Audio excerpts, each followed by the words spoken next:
Hi, I'm Vadim Tarasov, and I represent Altpoint Ventures, which is a venture capital fund spun out of Altpoint Capital, a private equity fund based out of New York and now Silicon Valley as well. I've been in VC business for the past, I think, 9 years with several different funds, and have done a bit of angel investing as well. And I'd like to speak a bit on the topic of fund selection for startups. So basically, if you're choosing between several different funds with more or less the same type of offer, and you have a similar empathy for the representatives of the fund, I think the most important questions you have to ask are probably the following. So, on what stage is the fund right now? I mean, how many years are they into the investment, into the investment period? Sorry. Basically, if the fund's lifetime is 6 years, for example, and the investment period is 3 years, and they're on their last year, this means that over the next 3 years, the fund will have to make an exit, and this will affect the company a whole lot. So basically, there will be perhaps a conflict of interest between several different investors, some of which would want to stay quite a bit longer with the company and help it grow a lot more, and the others would want to exit right now, right? So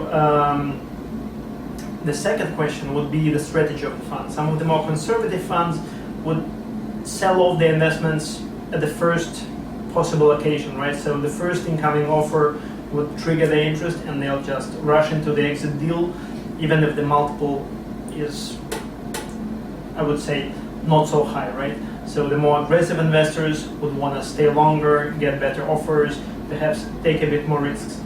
And the third question is, what's the actual, let's say, what's the attitude of the fund typically in their, let's say, in the board, right?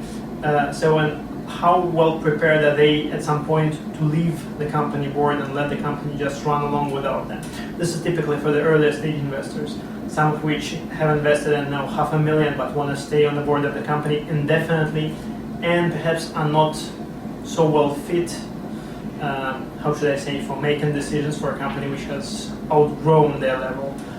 And there was something else, I think. Obviously about the follow-on investments. So the fund typically, they do an investment of, let's say, initially in one round of, I don't know if it's an early stage fund, like between $500,000 and $3 million, but how well prepared are they, until what level are they ready to keep investing, and what was their track record with the previous companies of the follow-on round investing. So this is usually quite a big issue with smaller funds which have invested initially $1.5 million, and the next round they're simply unable to follow. So this is sometimes a showstopper for the new investors. They see that the existing ones are not doing any follow-on, and for them it's like a red flag. So I'd say these are the basic ones. Yeah.